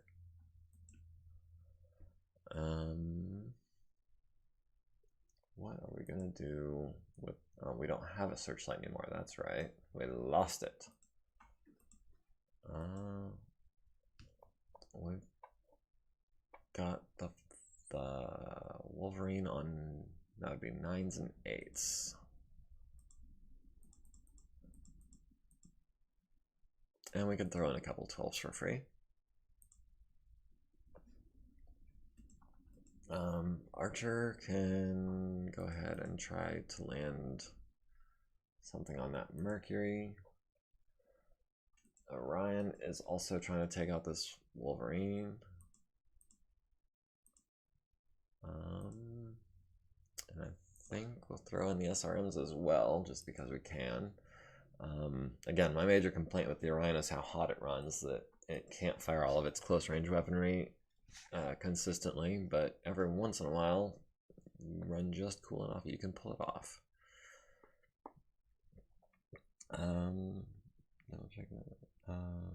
Still upset that my one BTA run I ran into a Marauder too. I didn't get enough of it intact and I never found another. Yeah, Marauder 2s are not even a thing at this point in the timeline, I don't think. Fire that, and I'll fire those. Not the LRMs, and some SRMs. And actually, you know what? At this range, and since I can't kick you, and this is actually something I was thinking about last night when I couldn't sleep, is how much it annoys me to see something like this. You got medium lasers in the left arm and the right arm, and 2 in the rear center torso. And the Archer does this as well, and it annoys me. If they're behind you, you're using your rear lasers. If they're not behind you, you might as well have these in the torso so you can punch. So I think we're just firing the autocannon and the SRMs at him. Do we have any other shots? We've got 10s and 11s. Let's go ahead and take the 10s. We still aren't using up all of our heat budget. We've got 9s, we've got 9s, we've got 8s. 8s and 10, no. 8s and 10s, please, and thank you. Don't need to get into that close. You just gave me 9 trained men and 1 tower placement. I didn't see what year you were playing in, but technically they did exist as of 2012 or 3012. Wait, the Marauder 2 was available in 3012? I thought that was I thought the Marauder 2 didn't come out until later. 3012 is like really early. Weird. I don't remember ever seeing them until after like 3050 or so. As for what year I'm playing in, I believe it's 3042 currently. Oh, 3046. I knew it wasn't 3042. I don't know why I said that, because I started this game in 3045. I guess I just had a brain fart. But yeah, we're playing in March of 3046, coming up on the clan invasion. The first run of Marauders 2s were very exclusive. What, like Comstar only or something? Royal regiments? Warhammer.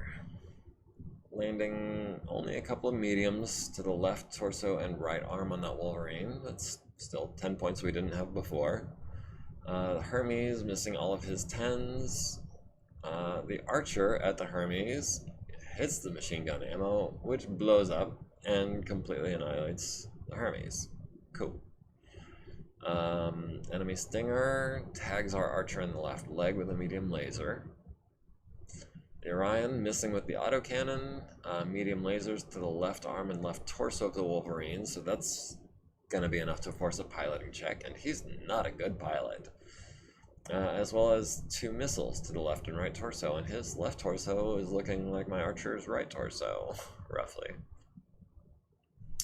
Firestarter at the Orion misses with everything but a flamer to the right arm. No problems there. Honestly, I'm kind of glad he wasn't like trying to start fires with those flamers. The Atlas landing a solid hit with the big gun on the Wyvern's right torso, critting out his SRM-6, and following that up with 3 of his SRMs, critting out a through armor crit on his foot. So that Wyvern is suddenly in really precarious shape. Are you a good pilot? You are. Yeah, you're a pretty good pilot. That foot crit is going to be a penalty of 1, so maybe we'll have a chance of knocking you down. And then the rear lasers at the Hermes, which got blowed up already. The Wyvern missing on 11s. Stinger hits the Wolverine in the left torso. The Wyvern needs a 7 for the actuator and a 7 for the damage, and he fails the second one, takes 5 to the arm, takes a point of pilot damage. It's his first one though. Wolverine also cramped cockpit in the moonless night, making things especially difficult for him.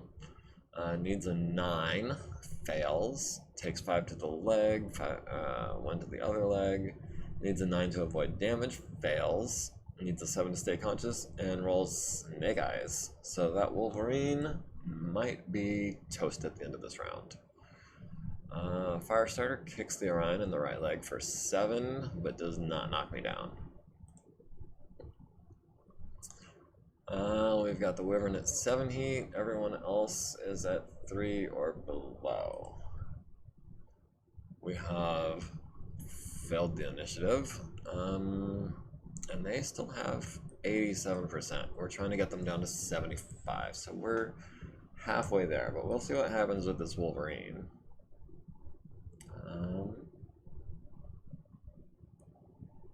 So it looks like there's still 5 of them hanging out down here. I don't know if they're slow or... I was going to make a joke about vehicles in Battletech, then I remembered that in Battletech, Steiner canonically brought back the Jagdpanzer from 1943. Is that from the 1945 TRO? I've heard about that. I don't have it myself, but is that seriously what they did? They brought back old designs from like World War II and updated them, or just brought them directly? Huh. Okay, so Wyvern could be getting back up. The Wolverine is not getting back up, at least not this turn. It might be time. I don't know if you've moved or not.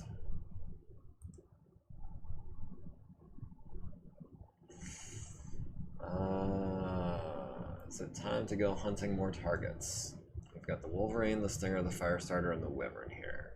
2 of those are down. 1 of those is basically down and out. The other 2 are lights. Steiner in the late 2900s brought back the Jagdpanzer. It's called a Hetzer wheeled assault vehicle, as in the Hetzer from World War II. Ah, okay. I'm familiar with the Hetzer from World War II and from Battletech. I did not realize that it was related to the Jagdpanzer. And I apologize for my pronunciation. I'm not fluent in German.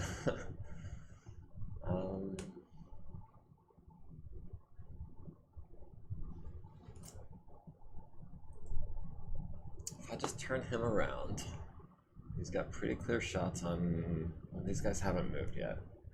I don't like it. I want to save my anchor for last. That's what I'm going to do. Stinger, go sting something. In this case, recon. That's what you're about. Get me eyes on. Okay, this is that Griffin that was tooling around earlier. He's taken a little bit of damage, but nothing too major, and he has not moved yet this turn. So I'd kind of like to let him move first.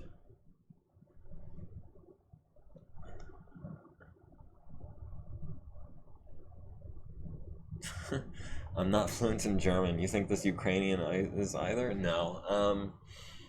I just wasn't trying to take any flack for my terrible pronunciation. My dad actually took some German in college, so his pronunciation was probably a lot better than mine, but I'm kind of hopeless. All the German I know comes from Rammstein.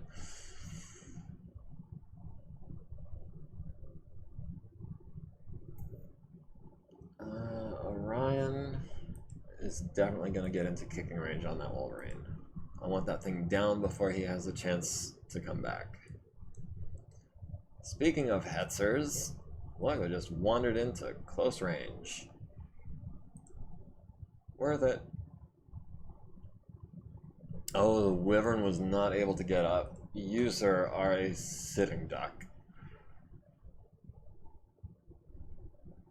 And the Griffin has fled. The Harasser has also fled. That was reinforcements, though, so that doesn't help us. Wyvern needs a 5, falls, takes 5 to his arm, stripping it, fails to avoid damage, and barely stays conscious. So that's cool.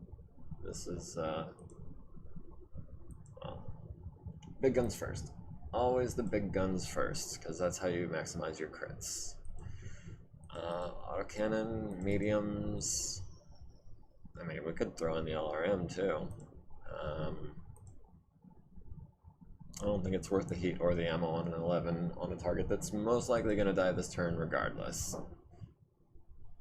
I'm sure you have a Stinger problem.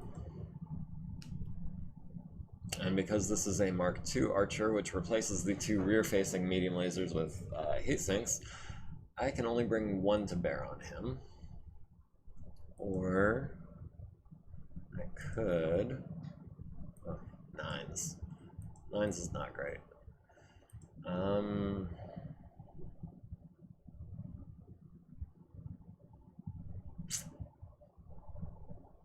I'd rather punch him than use the laser on him. So basically, using the laser on him is not an option. I understand the flak part. Those Germans can be quite poignant with those 88s. Yeah. Cute. If you look up art of the wheeled Hetzer, it's literally panel for panel a traced drawing of the real Jagdpanzer Hetzer with like half-track wheels on it. So that's cool. I'm always interested to hear about the real-life history of mech and tank designs. It was actually tanks was what got me into Battletech in the first place. My dad was kind of a World War II history buff, and I guess some of it rubbed off on me, or at least the part about like, you know, big stompy tanks and whatnot. Where do I want to try to land that?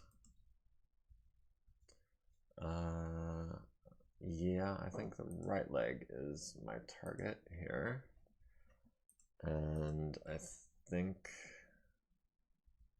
I said right leg, right? Yeah. On a 4 from my left arm, fire. And a 9 from the LRM, and we're keeping that right arm free for punching.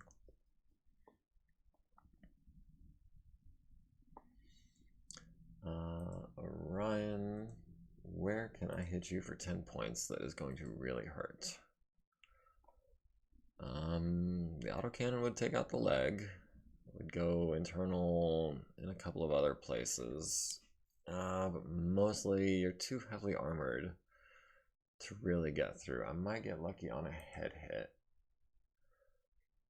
On a 9 though. I mean, we could just start going center mass. It's a guaranteed hit. Let's see, 9, 12. That would put us at 15. How does that look? It would be slow for a turn while our heat sinks got caught up. But that's potentially 28 damage coming at him. He's got 94 armor. Yeah, what's the worst that can happen? Let's see, with no spotlight anymore.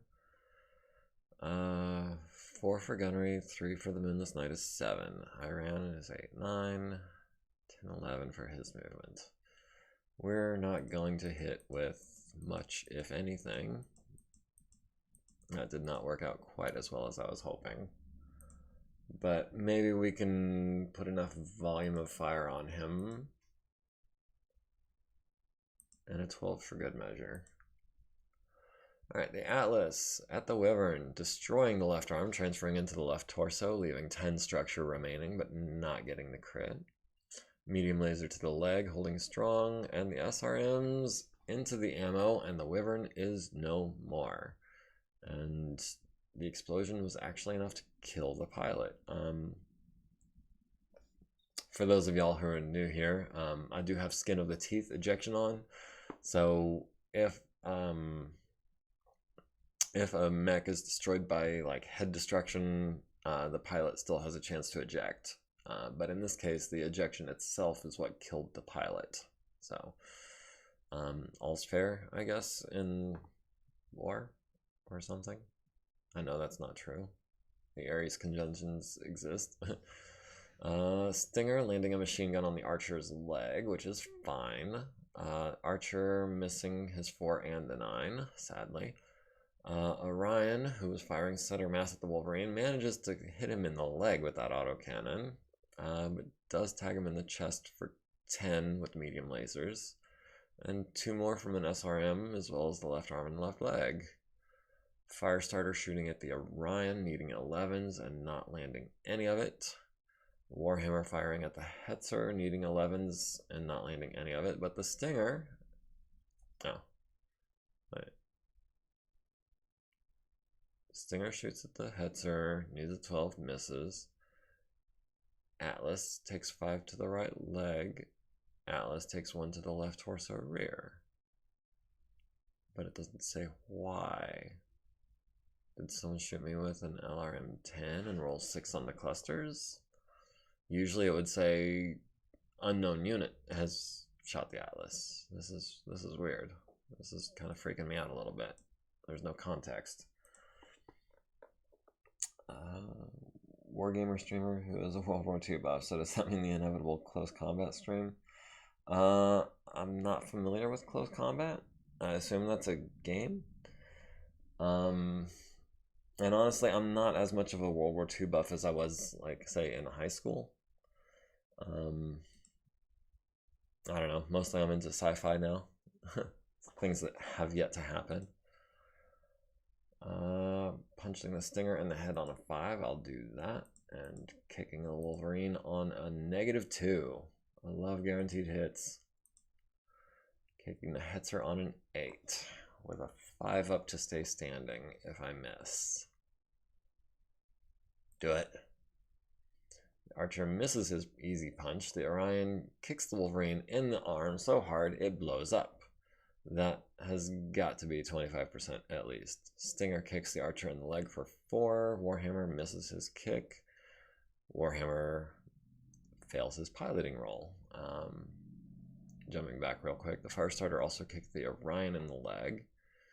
And yes, the Warhammer was the only one to go down, taking 5 to the leg and 2 to the center torso back. Rolling a 12 on his seatbelt check, though, so that's cool. Firestarter is running hot, and yeah. And yes, that is 37% of them destroyed, which is a victory condition for us. Free Worlds League admits defeat. Cool beans. Team 1 has achieved all victory conditions. Damn, maybe they shouldn't prime those warheads ahead of time so the impact of a kick sets them off. Yeah, you would think. But, I mean, even still, you have to assume that the explosives are there and they're not inert. Just because the warhead is deactivated isn't necessarily going to keep an explosion from happening. There's still gunpowder or whatever the equivalent there is. We do not need to save that. The Hetzer got away, the Vedette got away, the Griffin got away, the Trebuchet got away. The Scorpion, you look hurt. Yeah, you took a hit, but nothing major. Pilots in retreat, the Harasser got away. The Locust, that went to the Atlas, right? With the leg kick, yes. Hermes destroyed by the Archer, Wyvern destroyed by the Atlas, Wolverine by the Orion. Alright, everyone is accounted for. We do control the battlefield. Light damage on the Archer, but nothing internal. Everyone else undamaged, so that went really well. No pilot injuries to speak of. And I do want the tank so that my mechanics can start earning some XP.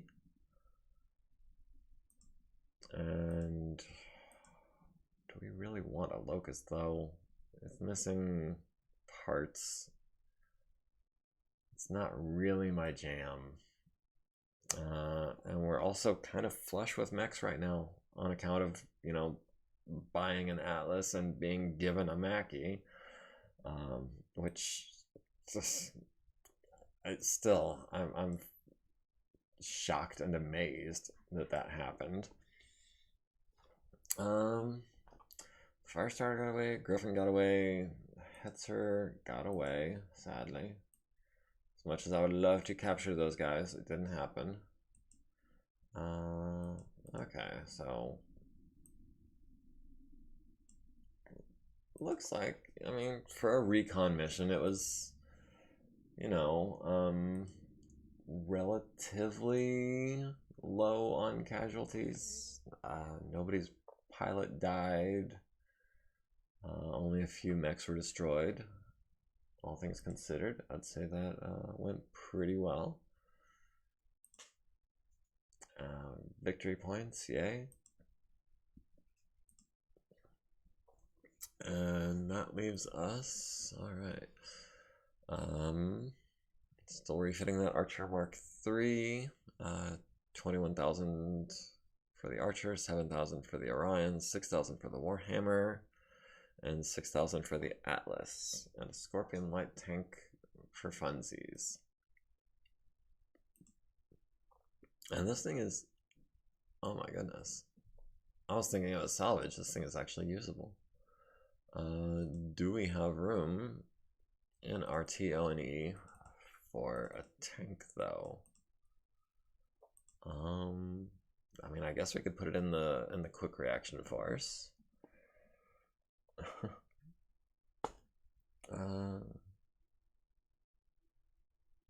Scorpion 1-1 still operation, sir. The laser has not eviscerated as yet, command.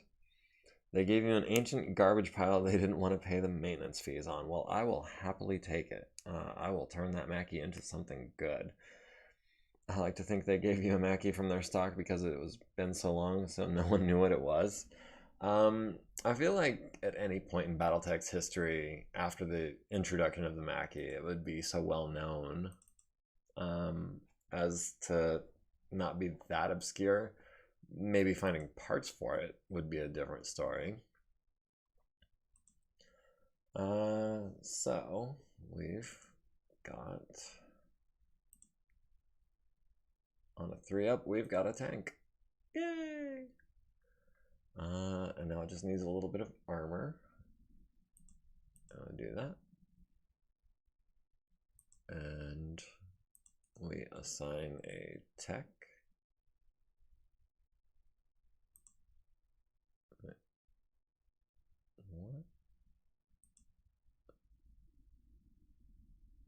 Mechanic. Oh, that's right. We did hire you earlier. I did not realize that we upgraded our best mechanic.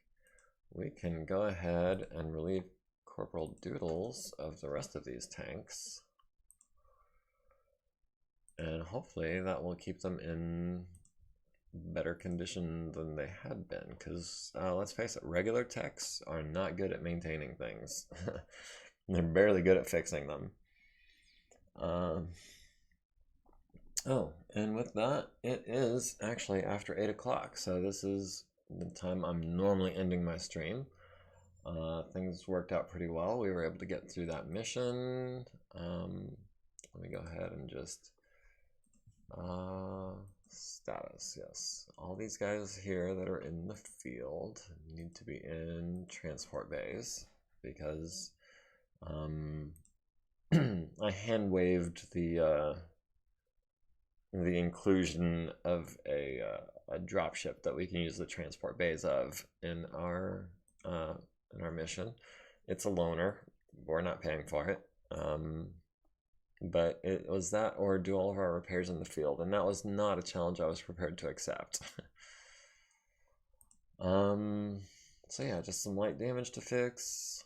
A couple of things still getting refitted. The Archer. Mackie is next on our list. The Hermes slightly improved from earlier. Rifleman.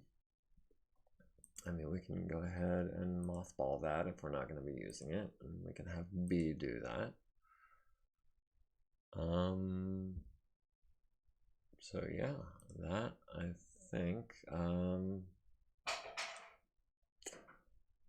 almost 20 XP, which is still nowhere near enough to improve the piloting skills. We've got 14 there, 7 there, 9 there. So Frederick French is almost onto being a 4-4 pilot, which would be nice. All right, and with that, I think I'm gonna go ahead and call it. It's been great hanging with you guys, and I appreciate Let's Talk BattleTech for introducing all of his friends and inviting them to join me. It's been fun. It's been great. I'm glad you guys have been enjoying the stream. I do this every Thursday from 6-ish to 8-ish. And if you want to look up the old episodes, they're all on YouTube. And this one will be too here shortly. So once again, I appreciate you guys. I'm glad to have you with me. I mean, I'm just glad to have the beginnings of a community sprouting up around me. Once again, I've been the Silent K. Thanks for watching. Like, comment, follow, subscribe, join the community. Thanks for watching, and y'all have a good weekend. I'll see you next time.